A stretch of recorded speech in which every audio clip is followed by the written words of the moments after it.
Your first look inside Star Trek Nemesis. Secrets from the set. All hands brace for impact. What's new on the bridge of the Enterprise? How Patrick Stewart did his own stunts. Do you think this is a wise course of action, sir? We're about to find out, Data. Inside the wedding fans have been waiting for, and what happens when one of the crew is brutally assaulted. It was a violation. The women of Star Trek. Why Nichelle Nichols almost quit, and who talked her into staying. He said you absolutely can. Rare behind-the-scenes footage from the TV show. Are you all right, Frankie? I didn't see it. I can be there. That's all right. Only for you, Bertie. The candid moments you never saw on screen. And meet the saga's new villain, Captain Picard's younger clone. You're too slow, old man. As Entertainment Tonight previews Star Trek Nemesis.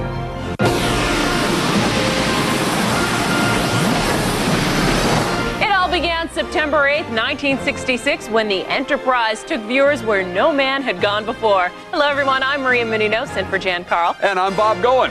Yep, the original Star Trek with William Shatner and Leonard Nimoy lasted only 3 seasons on NBC, but since then, fans have been treated to 4 other Star Trek series and 9 movies. And tonight, we preview movie number 10, Star Trek Nemesis. Do you think this is a wise course of action, sir? We're about to find out, Data.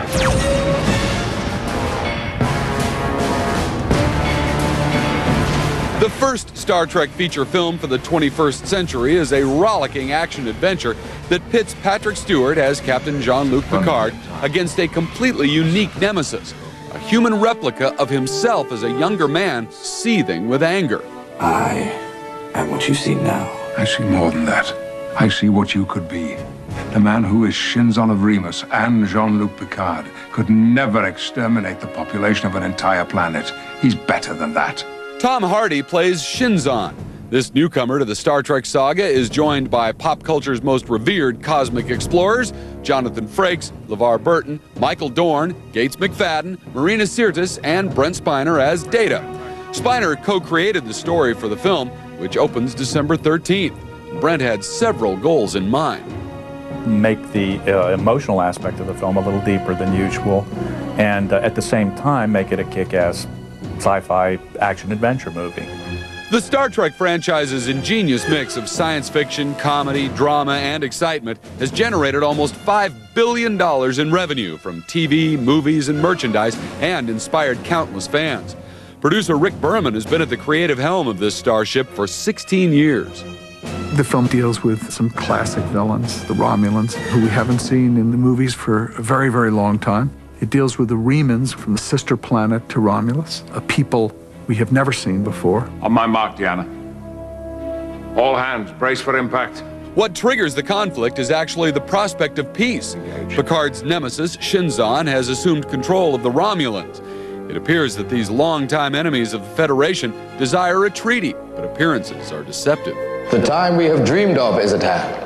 The mighty Federation will fall before us. Star Trek Nemesis is far, far bigger than any of the other Star Trek films, just in terms of its scope, in terms of the sets, in terms of the action sequences. Fire all ventral phasers!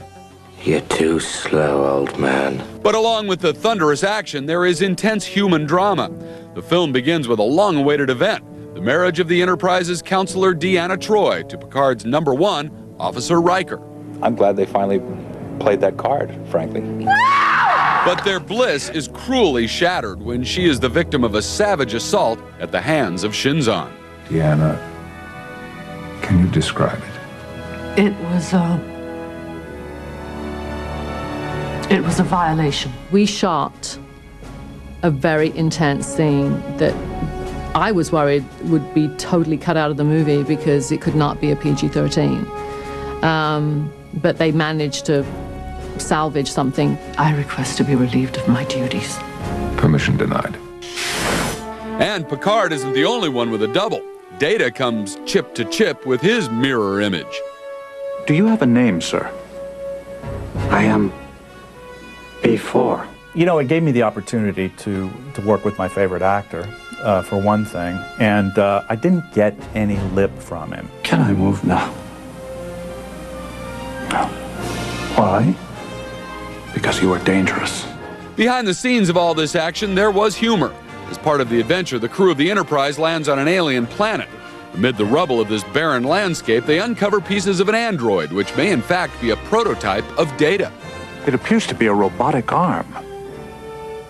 Very astute. It's a creepy sort of scene that this arm is there in the desert and the fingers are doing this. Well, we were doing a close-up on me with the hand in the foreground, and just right after one of my lines, this disembodied hand gave me the finger.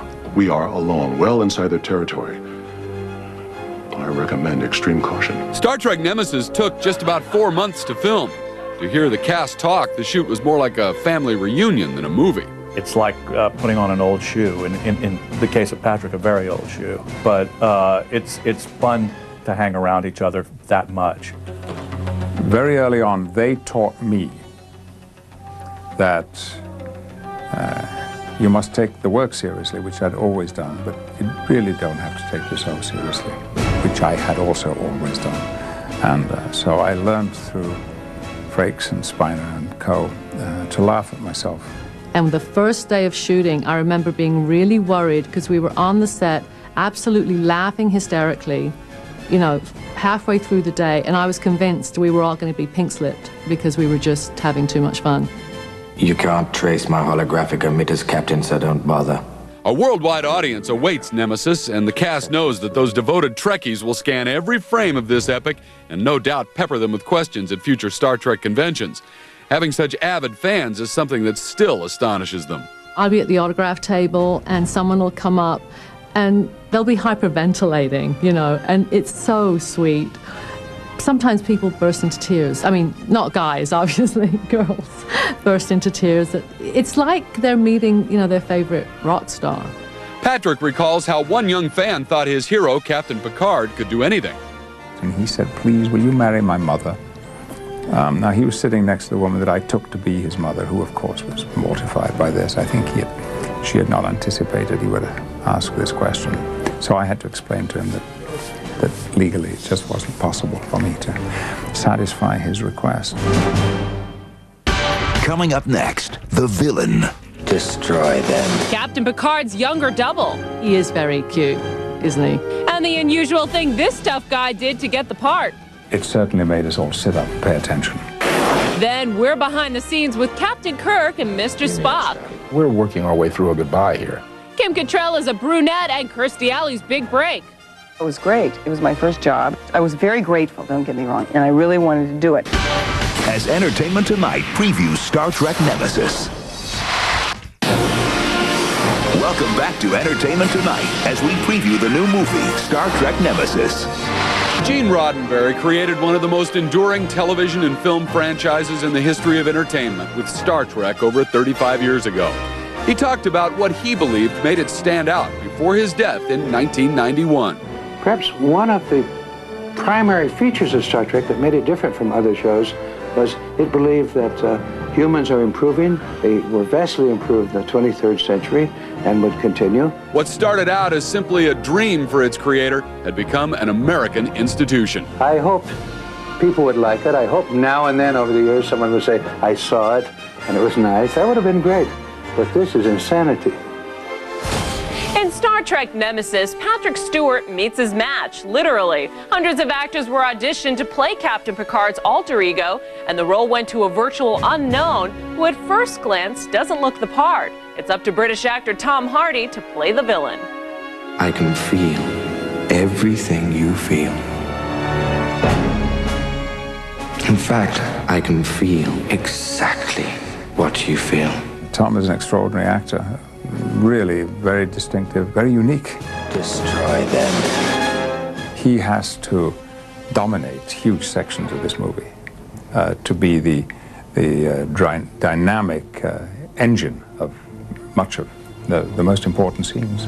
And Tom quickly proved he was up to the task. His challenge was most difficult. He's an adversary who is quite literally Picard's equal. Shinzon is a young human clone of the captain with one key difference, a streak of evil. I get to beat him up. You know what I mean? I get my own spaceship. You know? I get to go in there and wear tight purple spandex and have at it. We will no longer bow before anyone as slaves. The Romulans and not your mighty Federation. We are a race bred for war and conquest. Are you ready to plunge the entire quadrant into war to satisfy your own personal demons? I did watch a lot of the old Star Treks to look at Patrick, because when initially, when you're told you had to play a clone or something, immediately you're going to think, well, I better look at everything he does and how he moves, how he talks, how he walks. But we have totally different lives, circumstances we've been through. So I didn't have to copy him in any way at all in the end. Best known for his roles in Band of Brothers and Black Hawk Down, Tom was cast in Star Trek Nemesis after an exhaustive search. The actor was the suggestion of a friend of Patrick's who'd once been an agent. I called her and said, look, they say they've seen everyone, but is there any actor you know whom Star Trek haven't seen who could be me and younger? She said, absolutely, I know just the man. He wasn't seen because he's been filming abroad. So Tom put himself on video. It was a bizarre video. There are some people who believe that he was actually naked in this video, and he was in a hotel room in Morocco, and he had the sides of some of the Shinzon scenes, but he was improvising them. He wasn't really doing what was in the script. Well, it certainly made us all sit up and pay attention. The rest, of course, is history and what could be a career-making role. Not quite the face you remember. Not quite. A lifetime of violence will do that. They broke my nose, my jaw. Makeup and prosthetics helped Tom to more closely resemble a young Patrick. I did look at him sometimes and think, I looked at myself in the mirror once or twice, and I remember filming myself when I was on set, and just trying to pull the Picard smile, which was kind of odd because it did look quite similar. But that's freaky, so I had to put that down. One thing Tom didn't have to do for the role was shave his head. I was bald anyway when I turned up to do the movie, because I was doing a French Polynesia movie, so I've been bald in most of the films I've done, had no hair, so it was really how I came. And I think in the original script I had a mane of blonde hair, and I don't think that was going to work, actually. But I was going to go for this little tram line here, like a Tyson thing, but that last minute went out, and we stuck with just the shaven bullet look. Marina Sirtis shares some on-screen passion with the young actor. That was something she looked forward to, but there was a downside. Ultimately, her lover turns violent. When they told me that I had this big, bed scene with a 23-year-old, I was like, whoop-de-doo, sorry, Michael, that's my husband. But that was kind of exciting. He is very cute, isn't he? Yeah, very cute, good lips. And I wish it had been more enjoyable, because it really wasn't. And as for Tom making a return appearance, should there be another Star Trek? I asked Rick Berman on the set, I said, Rick, any chance of like a sequel, or something? And he was like, no, we've had enough of your time, thank you very much. But I guess we'll see. I'm still working on it. Coming up next, the women of Star Trek. Denise, Kate, Whoopi, and Jerry. That's a fan. See? Why Nichelle Nichols almost played a different role. I read for Spock. And later, what happened the day Kirk and Picard dueled in the desert? Entertainment Tonight, but this afternoon it's work. As Entertainment Tonight previews Star Trek Nemesis. Welcome back to Entertainment Tonight as we go behind the scenes of the latest chapter in the Star Trek saga, Nemesis. Now, from the very beginning, the show's creators broke many racial and gender barriers. From Nichelle Nichols to Whoopi Goldberg to Kate Mulgrew, the women of Star Trek have always played an important role. This is like my family. I love this show. Nichelle Nichols was the first woman of Star Trek, playing Communications Officer Lieutenant Uhura on the original series from 1966 to 1969 and in 6 of the films. But when she heard about the job, she wasn't even going to show up to try out for it. I had intended to stay in Europe for a number of months when this came up, and I refused to come home. So my agent sent me a first-class round-trip ticket and said, you have your buns on that plane. When she got there, she didn't know who she'd play because it hadn't been written yet. When I got the job, they didn't even, there wasn't an Uhura character. And so I read for Spock. The rest is Star Trek history. Leonard Nimoy was Spock and she became Uhura. But after the first year, she was thinking of leaving. at some fundraiser, I met Dr. Martin Luther King, who said I was very important in their household, that I was a heroine in their home, and blah, blah. And I was just flabbergasted. And I said, well, I'm going to leave the show. This is after the first season. And he said, oh, but you can't. And I said, what do you mean, Dr. King? And he said, you absolutely can't. Do you understand how important you are? And so I said, yes, Dr. King, and I did not leave. And I'm very glad that I didn't. Also on that first show was Majel Barrett. She was initially the ship's second in command, but after the pilot was shot, NBC asked Gene Roddenberry to make some changes, cut the number of women, and get rid of Spock. Well, he fought to save Spock, but he couldn't keep Majel in command, so she became a nurse and Gene's real-life wife. He kept the guy, you know, with the ears, and he married the woman because he didn't think that Leonard would have it the other way around. I can't maintain a positive lock. When Star Trek returned to TV as The Next Generation in 1987, Denise Crosby was one of the women aboard, playing Lieutenant Commander Tasha Yar. But Denise's tenure lasted just one season. I am leaving the show. I am taking off. I'm hitting Earth, so to speak. See what else is out there for me. Even though she was killed off, Denise eventually made a return appearance in a parallel universe storyline in 1989. I'm having a ball. It is so much fun. First of all, my old spacesuit is back on. This thing still fits. That's a great relief. And it's weird. It's like I never left. That's a tough argument. I was on admission, data is machine. Also on The Next Generation was Whoopi Goldberg as Guinan, hostess of the lounge 10-4. She told us that she had been inspired by Nichelle Nichols and that first Trek series. This is one of the few shows that take place in the future that I saw as a kid where there were any black people. You know, Lieutenant Uhura was there. That gave me a lot of hope. I have a worm that's 300 years old inside of me. I'm a symbiont. When Star Trek Deep Space Nine premiered in 1993, Terry Farrell was the unusual crew member named Lieutenant Dax with the mottled look. I have the same job that Spock had and that Data has. I have a lot to live up to. It's a lot of pressure. She enjoyed her 6 seasons on the show, but all good things come to an end, and Farrell decided to leave in 1998. Our baby would have been so beautiful. She told us fans were upset that she decided to go. They were so supportive, and they were just completely shocked and upset, and I had several of them coming up to me crying, and I can't watch it if you're not on it, and I was really surprised how many people I'd touched. Red alert! Move us away from it, Lieutenant. Women had been such strong forces on the shows that it was only a matter of time until one ended up in the captain's chair, and that was Kate Mulgrew as Captain Catherine Janeway on Star Trek Voyager in 1995. This is a huge chapter in my life. This is a great chapter in my life. And I'm old enough, and I hope I'm wise enough to understand that. I feel, at risk of sounding rather silly, I feel blessed. She did manage to keep the mood light on the set. Wars ahead. The graviton field had no effect. It is acceptable. Though Janeway provided the strength, producers decided to add some spice to the show in 1997 with the introduction of Jerry Ryan as the Borg-raised human 7 of 9. We were there at her coming out party when she complained about her wardrobe. A very unique costume, which is skin tight and rubber and up to here and stiff and not the most comfortable thing in the world. And then I'll be into something very sleek and sort of sexy. We even took Jerry to a Star Trek convention. But that's a fan. See, I'm bracing myself for the time when I get to drink out of my own head.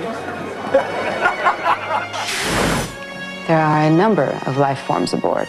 And the tradition of strong, sexy women continues on Enterprise with Jolene Blalock as the Vulcan T'Pol. Though she does have one problem with the skin-tight costume. When I have to pee, I have to have somebody unzip me because I can't reach. Other than that, she's overjoyed to be part of the Star Trek legacy. It's phenomenal. It's fantastic. I have no idea what I've gotten myself into. Oh, and what lies ahead. Coming up next, candid moments from the TV show. This is the industrial strength Starfleet regulation brassiere. Behind the scenes with the cast of The Next Generation on their very first day. I sit in the captain's chair and I say warp speed. Why Will Wheaton left the show and what it's like to wear all that makeup. Basically, your head covered in plaster. As Entertainment Tonight previews Star Trek Nemesis. Welcome back to Entertainment Tonight as we preview the new movie, Star Trek Nemesis. George Takei was Captain Kirk's navigator on the Starship Enterprise when Star Trek first premiered. 30 years later, E.T. was there when he returned to the Enterprise as a guest star on the television show Star Trek Voyager. Time flies so fast when you're trekking through the galaxies. No, it doesn't seem like 30 years at all. It feels like it was just, a few weeks ago. But now that we know what it's become, it's sweeter. Takei published a book in 1994 entitled To the Stars about his experiences on Star Trek and continues to work as an actor, providing a voice for one of the characters in the animated film Mulan a few years ago. Of course, Star Trek Nemesis continues the journey begun by the crew of the second TV series, The Next Generation. For 7 seasons, Patrick Stewart commanded the Enterprise, and E.T.'s cameras were behind the scenes to capture all those rare and candid moments that you didn't see on TV. I'm Patrick Stewart, and I'm playing Captain Jean-Luc Picard. The Next Generation launched in 1987. E.T. was there the day filming began on the Paramount lot. I am a Star Trek fan. I've been for a long time. It's a perfect situation. I mean, it's like we've lived and gone to heaven. LeVar Burton was known for Roots and Will Wheaton for Stand By Me, but most of the cast was new to American audiences.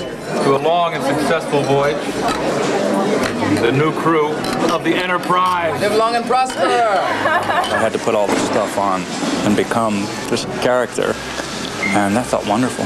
I was packing to leave to go back to England when I got the phone call that I'd got Star Trek, so my mind's been in a whirl. For Jonathan Frakes, it wasn't the first time that he had played a fantasy figure.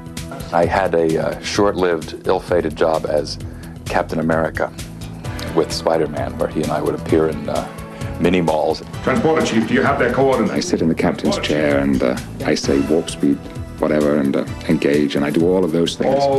The Enterprise was familiar territory for Stewart. When I was an actor, first working with the Royal Shakespeare Company in Stratford-on-Avon, Warwickshire, England, after my Saturday afternoon matinee, it was my custom to scuttle home for tea time and Star Trek. Captain. Flash! But this was a new Star Trek, with Klingons like Worf now friend instead of foe. They're at peace with the Federation now, and they are working as lieutenant on the bridge. Takeoff for the series was a bit rough, but soon it was season 2. Gene Roddenberry felt validated. I feel sort of relieved because, Leonard Nimoy said you can't catch lightning in a bottle twice. Everyone said it's impossible to do it a second time. And I kind of thought so too. It's my first experience with a show that's gone into a second season, and it's great. It resembles Security, or what I heard Security is. Mark? In 1990, Will Wheaton left that Security behind, but he made some return visits. I always have a terrific time here. I adore the cast. He saw his horizons back on Earth. 19 years old, I need to go to college. I think in everyone's lives around my age is a time of transition and a time of change. The pace of that move down is perfect. The stars began directing episodes, and Patrick Stewart truly became captain of the set. Jonathan Frakes took the helm several times. Gates McFadden tried her hand, and so did LeVar Burton. Are you all right, Frankie? Only for you, Bertie. If you can do it one-handed, that's no better. No. I'd do anything for my ally, as I just did. Laura's doing a great job. It just kept going and going. We're finishing, what is this, our 4th season? I don't know, Gene. If you say so, it's 4th. It must be okay. 4th. I will agree with whatever you say. Well, first time for everything, huh? Humor pervaded the set throughout the show's run. We just laugh a lot. We get along, and I think that's why the show worked as well as it did, because we have a chemistry and love each other. These are the sunspots. I don't think I have to say anything else. So be sure but it's true. Their true camaraderie was obvious when we joined those sunspots singing backup on Brent Spiner's CD, Old Yellow Eyes is Back. Seems like a woman. E.T. got to know the stars off screen. Michael Dorn took us flying and said Jonathan Frakes had flown with him, and Patrick Stewart said he would, but for $20,000. Brent Spiner, who plays Data on our show, he will not go with me for anything. Brent showed us some of his Next Generation memorabilia. I really, really like most of the episodes that feature the character of Data. I don't know why. I love the guy. What he didn't like was Data's makeup. Walking around in that stuff all day long, it's just, it's a pain. It really is. But he endured it and even played other characters that called for him to wear more makeup. It's like having basically your head covered in plaster. It's very claustrophobic. Jonathan Frakes tried it too, when a scene from the show's final episode called for him to age. I'm feeling much older and much crankier. While shooting that episode, Marina Sirtis gave us a rare look inside the show's wardrobe department. This is the industrial strength Starfleet regulation brassiere. They add inches where there are none. Oh, sir. Then, after 7 seasons, 176 episodes, and 16 Emmy Awards, it was almost over.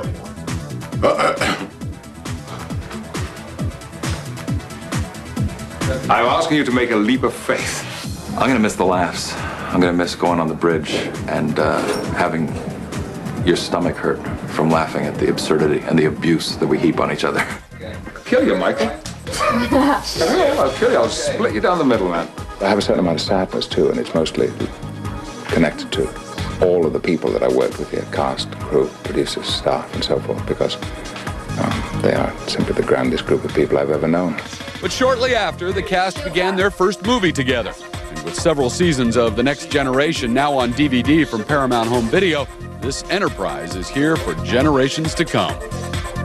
Chief, take us in. Star Trek Nemesis is the 4th motion picture featuring the cast of The Next Generation. Next, we go behind the scenes for Star Trek Nemesis. Gentlemen, goggles. Patrick Stewart's high-speed stunt. A battle with the aliens. Riker's wedding. Finally got him. And why the cast is planning to get naked. Now, if you'll excuse me, I'll be in the gym. As Entertainment Tonight previews Star Trek Nemesis. Welcome back to Entertainment Tonight as we preview the new movie, Star Trek Nemesis. While many of the interplanetary backdrops for Star Trek Nemesis were created on Hollywood sound stages, some scenes were shot on location in California's Mojave Desert. Only E.T. could take you behind the scenes to show you how the movie was made. Action! The film's first action sequence takes place on the planet Kalaris 3 with Picard, Data, and Worf on the run from a hostile alien race. In my opinion, Star Trek is about action-adventure. It is a good time. We are given a futuristic, all-terrain vehicle to drive. Patrick Stewart has been known to race cars on occasion during his time off, relished the chance to do most of his own stunt driving. I am so psyched. I feel I'm doing the Baja 400. Isn't that what it's called? I feel like I'm doing it with him. See, Mark. Gentlemen, goggles. Director Stuart Baird made his name in Hollywood as a top editor of action films, including the first 2 Lethal Weapon movies. Bring the gun up. Boom, boom, boom, boom. Of course, there's no shortage of aliens, including longtime Federation foes, the Romulans, and a new group called the Remans, a species modeled after legendary horror villain Nosferatu. Just when I thought this couldn't get any worse. And the sets are among the largest and most detailed of any in the Star Trek saga. One of the most complex to build was the famed Enterprise Bridge, which made use of a new design feature. I said, well, I want to build a set on a gimbal, something that you can move left to right and up and down and all over the place. So instead of the actors pretending there's movement, there is movement. Over the years, we've been used to the cameraman shaking the camera and all of us, doing this. This time we were being thrown around. All hands brace for impact. 3, 2, 1. The producers spared no expense on the production, which took nearly 4 months to film. The script was written by John Logan, who penned the Oscar-nominated movie Gladiator. I absolutely grew up on Star Trek. Great. And from the time I can remember being alive, Star Trek was part of my life. And to have a chance to get in and start shaping some of that mythology and being involved with bringing that story forward a little bit was a dream. The main enemy ship is the creation of computer graphic imaging and was designed to be menacing, appearing 3 times larger than the Enterprise. At its helm is Shinzon, Picard's evil alter ego. I'm very lucky that I get to play the villain because he is scary. I'm a mirror for you as well. Not for long, Captain. I'm afraid you won't survive long enough to witness the victory of the Echo over the Voice. I like the idea of Picard confronting himself, and yet not himself, because the other Picard had developed quite differently because of his life experiences. Rumors about the plot were flying nearly a year ago when E.T. was on the set, with one saying not only does Captain Picard die in the film, but that Patrick Stewart helped write his own death scene. Contributing to a death scene for Picard? No, there's no truth in that. No, Picard doesn't die. Well, at least on the pages I've gotten. But there was one rumor that did turn out to be true. Riker and I finally got him.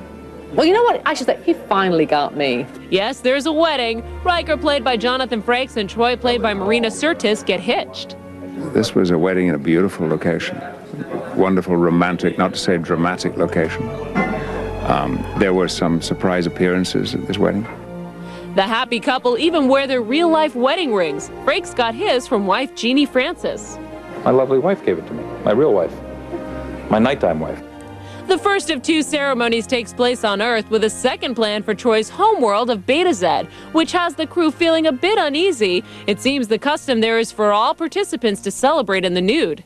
Don't worry, number 1. We'll get you to Beta Z with plenty of time to spare. Thank you, sir.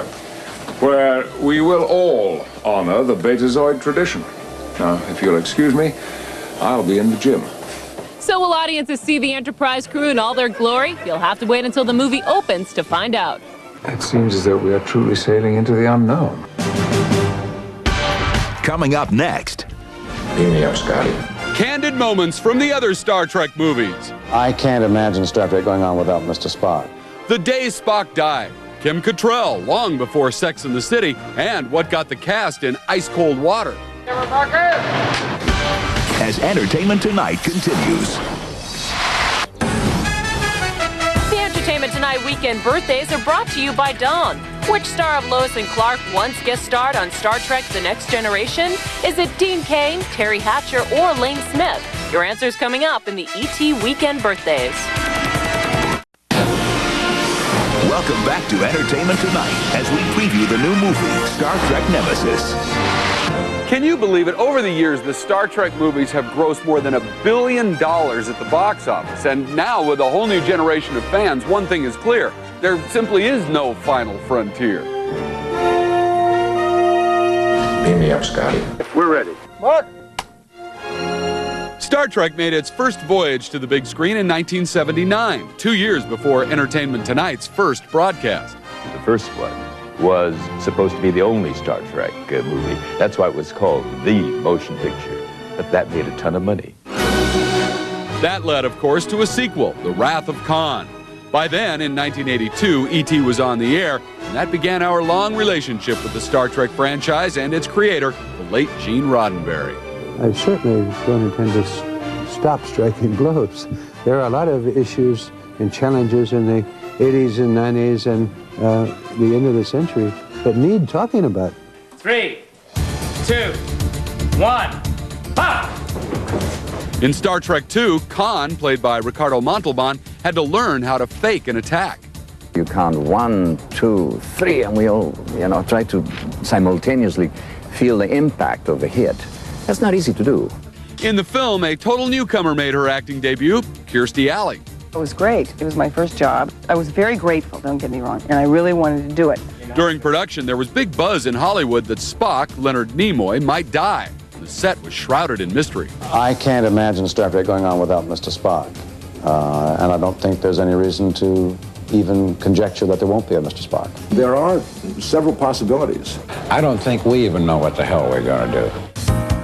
And sure enough, Nimoy was around for number 3, The Search for Spock, as star and director. He told us at the time what a daunting task he had taken on. Then you walk by a stage and you see 40 guys out there hammering hundreds and hundreds and hundreds of feet of lumber going up, and you think, what is that? And that's the thing that you okayed on a piece of paper. In the story, our heroes must brave a Klingon army while searching for their Vulcan friend. It's being advertised in the commercials that I've seen just recently as The Final Voyage. The Final Voyage? Not likely. The Voyage Home was the 4th film in line. We landed in San Francisco in the late 1980s. The story found our intrepid cast stranded in hot water. Well, extremely cold water, actually. Each little drop of rain was like a sheet of ice. The famed Paramount B-tank was filled with water, and with ET's and Star Trek's cameras rolling, they added wind and rain, thrashing waves with smoke and lightning. It really feels like you're in a real storm. Of course, our friends survived for The Final Frontier with the first-time director, William Shatner. Cast and crew of Star Trek V. Wishes you all a very happy, enterprising New Year. Everything in my life has been a preparation for this moment. Nothing could beat the experience of writing, directing, and acting in a motion picture. And directing Spock did have its perks. It was joyful. One of the best experiences of my life, telling him to move left and move right. That's great, Bill. I'm glad you thought this up. The Undiscovered Country, released in 1991, had parallels to the recent fall of the Soviet Union, as the Federation attempted a peace with the Klingons. Because the Klingons always were our evil empire. Playing Spock's Vulcan understudy was Kim Cattrall, as a brunette. I feel like a little elf. You know, when I look at myself, I feel sort of impish and elfish the way I look. But there's a lot going on. She's a smart cookie. Sexy and smart. There was by then the undeniable feeling that this would be the last Star Trek movie for this cast. More importantly, the studio thinks of it as the final Star Trek. So it is. We're working our way through a goodbye here. Star Trek Generations did bring new blood to the franchise, led by Captain Picard, Patrick Stewart, as he accepted the passed torch from Captain Kirk. I don't see how we could have made a movie without them, so I'm thrilled that it's turned out this way in every possible sense. Deep in the aptly named Valley of Fire near Las Vegas, E.T. was there as an epic fight was staged between Shatner and bad guy Malcolm McDowell. 7, 8, 9, 10. They squared off on a tiny rock 200 feet above the desert floor in 100-plus degree heat. I've done a lot of fights, but I've never been on a rock like this. I mean, this is scaling the heights of fights. Entertainment tonight, but this afternoon it's work. Patrick was taking his lumps too, all the while bonding with his predecessor. In addition to having some fun on a movie, even in this rarefied atmosphere, I've made a friend, and that's equally important to me. Hear, hear. Red alert! All hands to battle stations. Engage. By first contact in 1996, the new cast was well relaxed in their roles. Engage. It's potentially so silly to be dressed in spacesuits and pretending to be in the 24th century. We have no choice but to get silly between takes. I'm getting close to hysterical now. While battling the evil Borg Empire, First Officer Riker, Jonathan Frakes, actually directed the film. Best job in the galaxy. Especially when I get to wear both hats. Action! 2 years later, Insurrection again had Jonathan directing his duly respectful cast. Now, which one is Jonathan? Is he the big guy? Their battle to save an ancient civilization swelled the actors with pride, but not the first look at their action figures. The eyes are blue. I wear these yellow contacts for 11 years, and they put blue eyes in this thing. But Picard's crew has one thing in common with Captain Kirk's. The years spent together saving the galaxy time and again has turned them into close friends. It's like being paid to attend a wonderful party whenever we get together again. And the next chapter in the series, Star Trek Nemesis, opens Friday, December 13th. We'll be right back.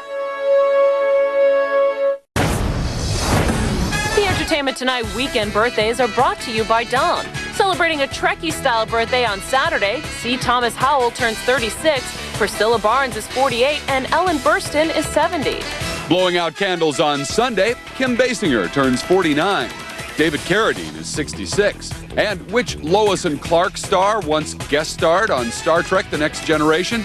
That's Terry Hatcher, who celebrates number 38. For more details on Star Trek Nemesis and for all the latest Hollywood news, just click onto our ET website 24 hours a day. We leave you now with a preview of our show next weekend when we look at the latest Hollywood secrets and scandals. Take care. See ya. When did you know I was the final one, Larry?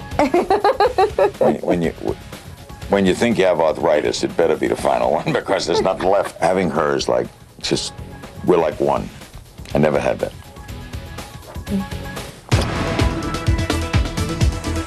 There were definitely signs of eating problems. She would eat grilled cheese sandwiches for 6 months in a row for lunch, and that would be all.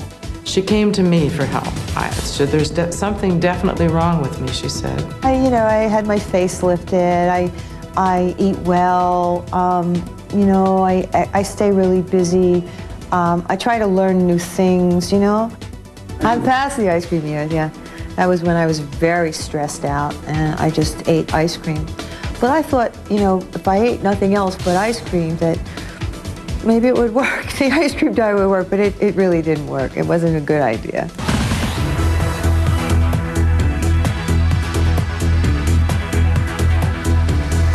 I would say it was Playboy. I really would. So it was not just a happy gig going to Hawaii, throwing off your clothes and saying, wow, look at me. When I shot the cover, I was in tears the whole time. I had the little jacket on with my hat, and that's all they really had to cover my body, and I was wearing nothing underneath the jacket. So they were touching me up and doing things. I just couldn't believe it. I was just appalled at what was going on. It was the single hardest thing. I think not, because in acting you expose a lot of yourself.